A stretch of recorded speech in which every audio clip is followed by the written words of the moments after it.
Bonjour Hélène Manarino. Bonjour Philippe Vandel. Fidèle au poste, tenez-vous droite. Si votre maman était là, elle vous dirait de tenir droite. Vous commencez ensuite. Elle m'envoie des textos pour me le dire. C'est vrai. Oui, et souvent. ensuite, on commence par une nouvelle un petit peu triste. C'est le journal de la culture qui débute par une disparition. Nous l'avons appris hier, la comédienne Annie Callan est décédée à l'âge de 94 ans, grande comédienne de théâtre du boulevard plus précisément.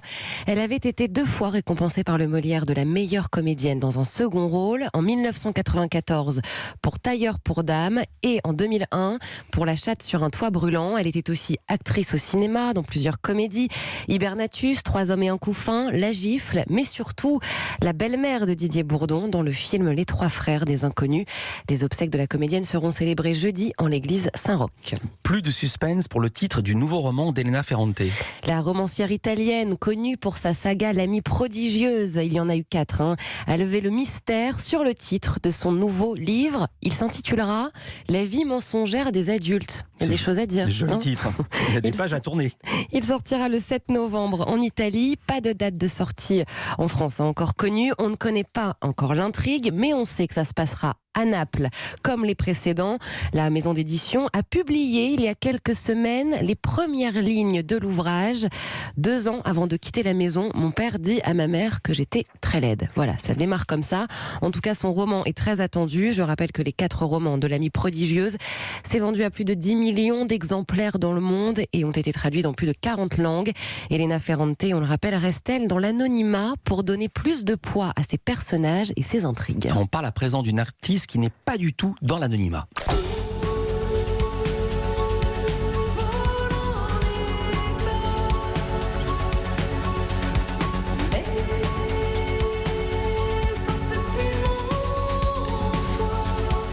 Discrète, oui, mais pas inconnue, ça c'est sûr. Mylène Farmer qui est donc numéro 1 des ventes avec Live 2019. Elle ne s'arrête pas là. Le film de sa résidence à Paris La Défense Arena sera projeté au cinéma en séance unique le 7 novembre dans plus de 613 donc salles à travers 18 pays. Et déjà c'est un record. Une telle exposition, c'est extrêmement rare. Non, mais 18 pays pour un Français, c'est très rare. Normalement, vous faites la Suisse, la Belgique et vous êtes heureux. Elle est partout et ça ne s'arrête pas là. Mylène Farmer 2019, le film, ça se nomme comme ça, a déjà surtout préenregistré 105 000 ventes. Wow. Pathé Live, qui organise l'événement, a déclaré dans un communiqué, écoutez bien, c'est impressionnant. Nous avons dû faire face à une demande sans précédent de la part des salles de cinéma et du public en France et à l'étranger. En France métropolitaine, le film sera projeté dans 95 départements pour un total de 325 cinémas. Jamais un événement musical sur une seule soirée n'a connu une diffusion aussi large. En Russie, le film sera diffusé dans 185 cinémas. À Londres, il sera projeté sur Leicester Square, la salle la plus prestigieuse du pays, qui peut accueillir 800 spectateurs. Les fans de pays comme le Mexique nous ont interpellés sur les réseaux sociaux pour obtenir la diffusion chez eux. Nous avons donc convaincu notre partenaire mexicain Cinépolis de le diffuser là-bas. Du jamais vu pour un artiste français. C'est juste incroyable. Oui. Mauvaise nouvelle pour Star Wars. C'est le son préféré de Nicolas, je pense. Alors ne vous inquiétez pas, la sortie du film est maintenue le 18 décembre 2019, mais c'est après où c'est un petit peu plus compliqué. Les créateurs de Game of Thrones avaient signé avec Disney pour écrire une nouvelle trilogie Star Wars. Tout cela s'est transformé en un seul film. Et la mauvaise nouvelle, ça ne se fera pas, puisque les créateurs viennent de se retirer du projet avec, je cite, regret.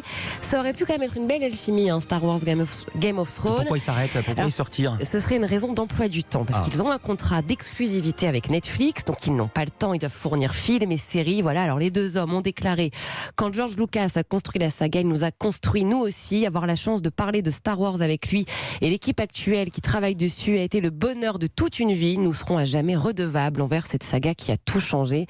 Bon, les fans n'étaient complètement pas d'accord pour que Game of Thrones rencontre Star Wars, surtout après la dernière saison de la série. Et justement, on continue dans les rencontres quand le foot rencontre un festival de métal.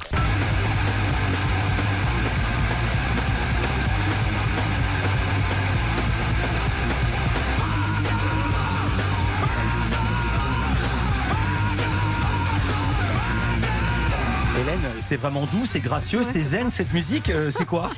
C'est le groupe System of a Down. Mais quel rapport avec le foot? Qu'est-ce que le foot vient faire dans le journal de la culture?